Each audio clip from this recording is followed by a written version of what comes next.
Jadi, saya Kumala Dewi Ratri akan menjelaskan tentang gempa bumi. Gempa bumi terjadi karena adanya tarikan, geseran, atau tekanan yang menyebabkan batuan retak atau patah. Gempa umumnya muncul di batas lempeng aktif atau bisa juga di dalam lempeng. Jadi, stres adalah gaya persatuan luas, sedangkan tegangan adalah perubahan bentuk atau volume pada batuan. Nah, ada 3 jenis stres, yaitu tensional yang meregangkan batuan, kompresional yang melipat batuan, dan geser-menggeser blok batuan berlawanan arah. Jadi, sesar diklasifikasikan menjadi 3, yaitu ada normal fault atau hanging wall turun atau adanya tarikan.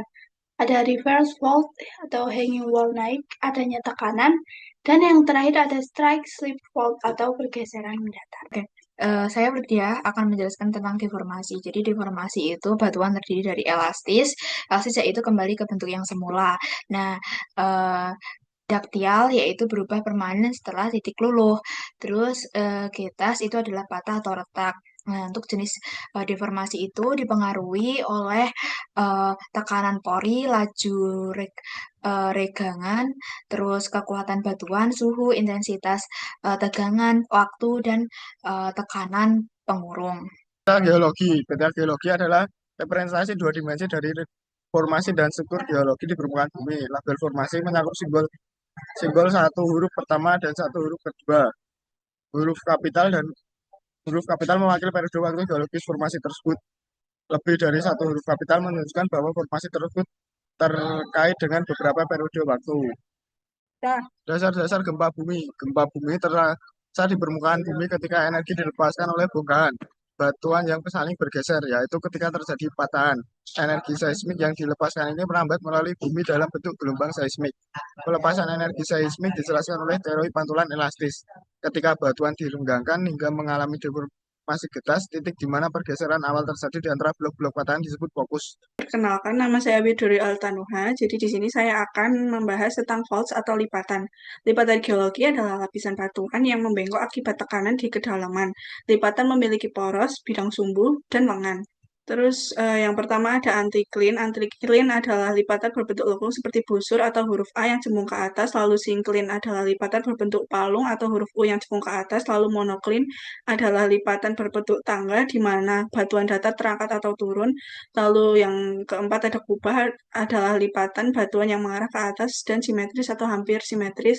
Lalu ada basin yaitu cekungan adalah kebalikan dari kubah berupa depresi berbentuk mangkuk pada lapisan batuan. Contohnya adalah cekungan Uinta di Utah. Untuk sesar sendiri, itu sesar adalah patahan kerak bumi akibat pergeseran blok batuan bisa vertikal, normal, dan naik dengan dinding gantung dan dinding kaki. Nah, permukaannya dapat berbentuk lereng sesar, terus alurnya itu licin akibat gesekan. Nah, terus kalau untuk kekar adalah retakan tanpa pergeseran signifikan terbentuk karena pendinginan, penurunan tekanan, atau pelipatan.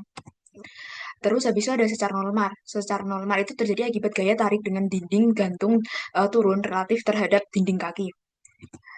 Untuk kemudian ada reserve fault, itu adalah sesar normal terbentuk oleh gaya tarik di batas divergen dengan dinding gantung turun relatif terhadap dinding kaki.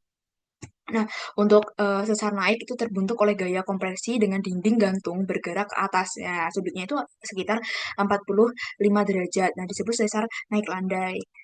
Nah, kemudian ada uh, strike slip fault. Sesar geser terjadi di batas transform dengan pergerakan lateral tanpa naik turun. Nah, jika blok itu berlawanan bergerak ke kiri disebut sebagai sinistral, jika ke kanan disebut sebagai dextral. Tentang measuring earthquakes, yang pertama ada seismograph. Jadi setiap tahun tuh ada sekitar 1 juta gempa dirasakan dengan magnitudo minimal tuh 2,5. Lalu ada seismograph network, terdapat lebih dari 20.000 seismograph di dunia yang membantu memetakan bagian dalam bumi, mendeteksi ledakan besar, dan memprediksi tsunami. Lalu ada seismic topography, tomografi seismik mirip CT scan menggunakan gelombang gempa untuk membuat gambar 3D bagian di dalam bumi.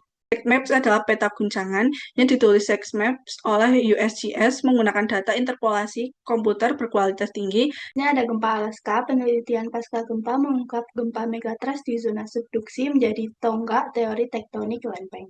Selanjutnya ada gempa Loma Prieta, di mana adanya patahan San Andreas adalah patahan geser strike slip fault, tempat lempeng Pasifik bergerak ke arah barat laut, relatif terhadap lempeng Amerika Utara.